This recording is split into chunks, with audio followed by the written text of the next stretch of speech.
In 1971, a small plane crashed into a Virginia mountain during a storm. And inside the wreckage lay the body of America's most famous soldier. This wasn't supposed to be how his story ended. The man who survived the deadliest battles of World War II, who killed over 240 enemy soldiers, and who earned 33 medals, including the Medal of Honor, was supposed to live happily ever after. Instead, he died owing money to dangerous people, struggling with addiction, and carrying secrets that some say got him killed.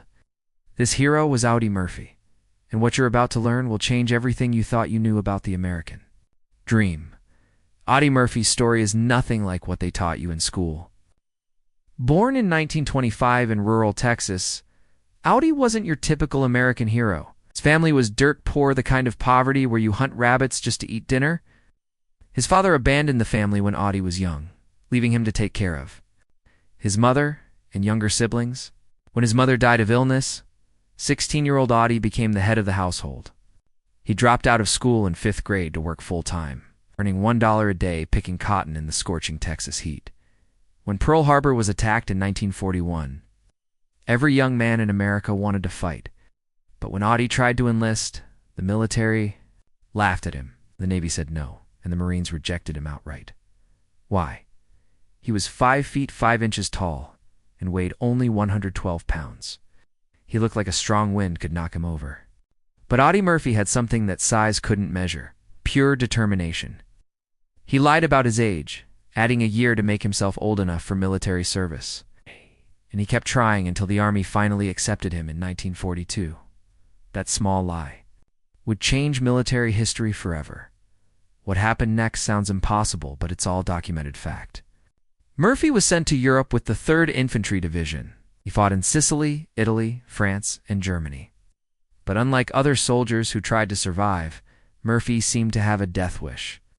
He volunteered for the most dangerous missions, charged enemy positions alone, and saved his fellow soldiers over and over again. Even when he was wounded, he refused to be sent home. The numbers are staggering. Murphy was wounded 3 times, but earned 3 Purple Hearts, 2 Silver Stars, the Distinguished Service Cross, and the Medal of Honor. By war's end, he had killed over 240 enemy soldiers, more than any other American soldier in World War II. But all that killing changed him forever. Let me tell you about the day Murphy earned his Medal of Honor, because this story will blow your mind. It was January 1945 in France. German forces were attacking Murphy's position with tanks and hundreds of soldiers. Murphy's company was outnumbered and outgunned. Most of his men were dead or wounded. Any sane person would have retreated, but Murphy didn't. Instead, he climbed onto a burning tank destroyer that could explode at any second. He grabbed the machine gun and started firing at the advancing Germans. For over an hour, he stood there, alone, shooting at an entire company of enemy soldiers, while the tank beneath him was literally on fire. He killed dozens of Germans and forced the rest to retreat. When reinforcements finally arrived, they found Murphy still standing there, covered in blood and soot, asking for more ammunition. That's not Hollywood fiction. It really happened. But what happened to Murphy after the war is where this story gets dark. When Murphy returned to America in 1945, he was a national hero. Hollywood came calling immediately. Universal Studios offered him a 7-year contract worth $2,500 per week, which is over $30,000 per week in today's money. He became a movie star, appearing in 44 films over 20 years.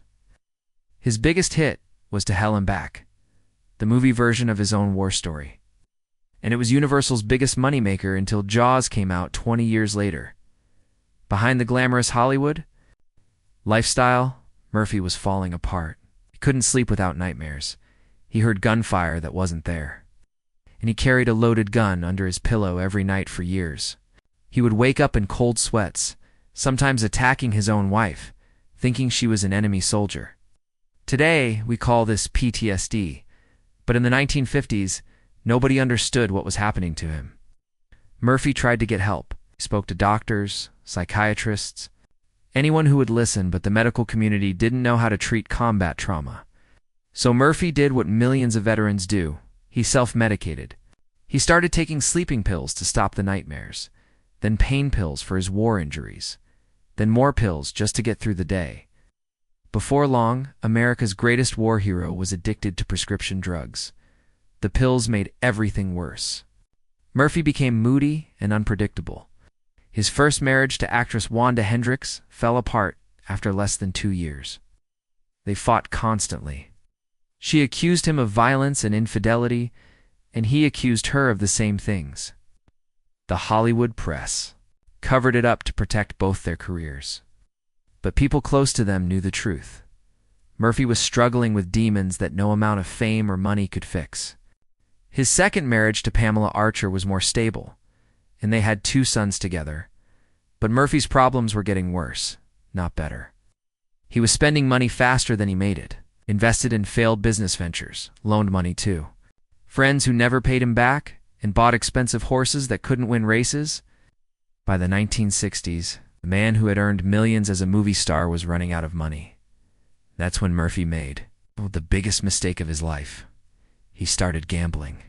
High-stakes poker games in Las Vegas and Los Angeles, horse racing bets that could win or lose thousands of dollars in a single afternoon.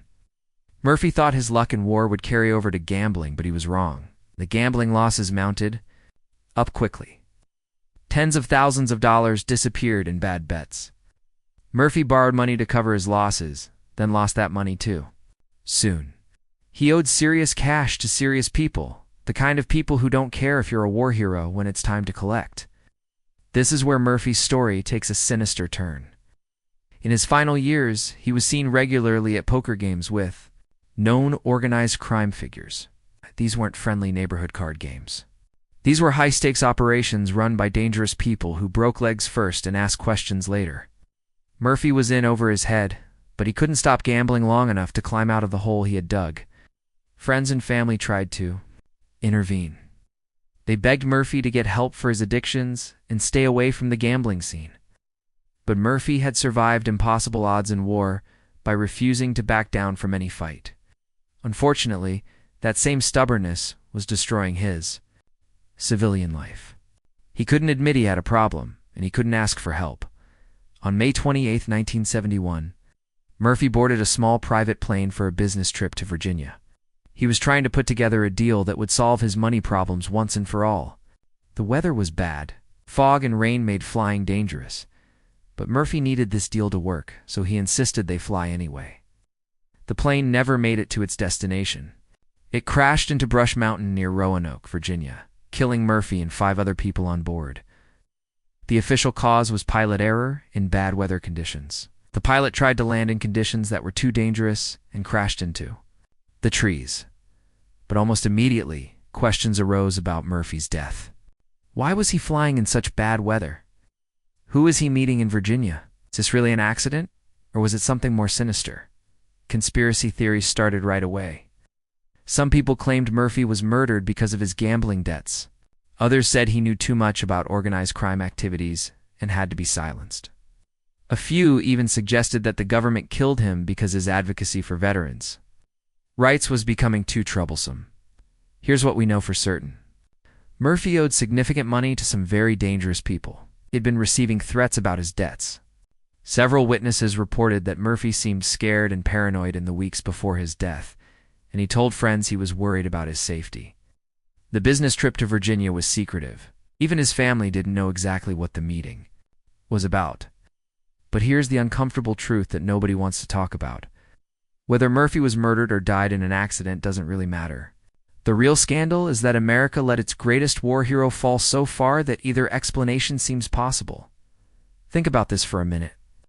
Murphy earned 33 medals for his service to his country.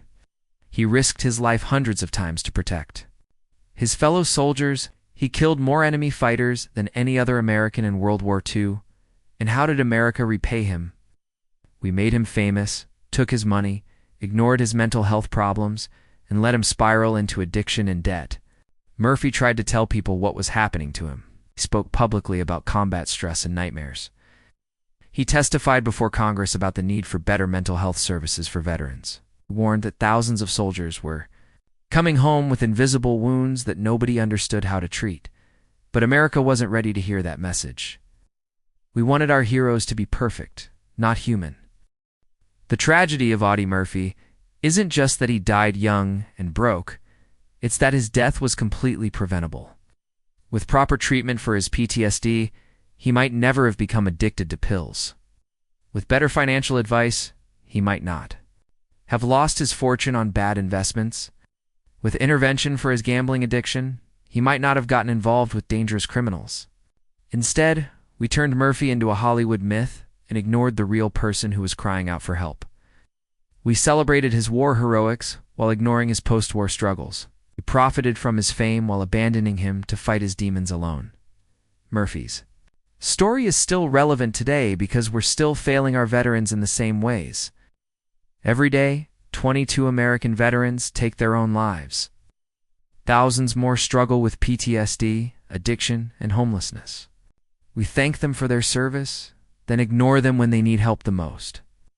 The real mystery of Audie Murphy isn't how he died, it's how we let him fall so far in the first place. America's most decorated soldier should have lived a long, happy life, surrounded by the gratitude of the nation he served. Instead, he died owing money to criminals, addicted to pills, and possibly murdered for his troubles. That's the dark truth behind the Audie Murphy legend.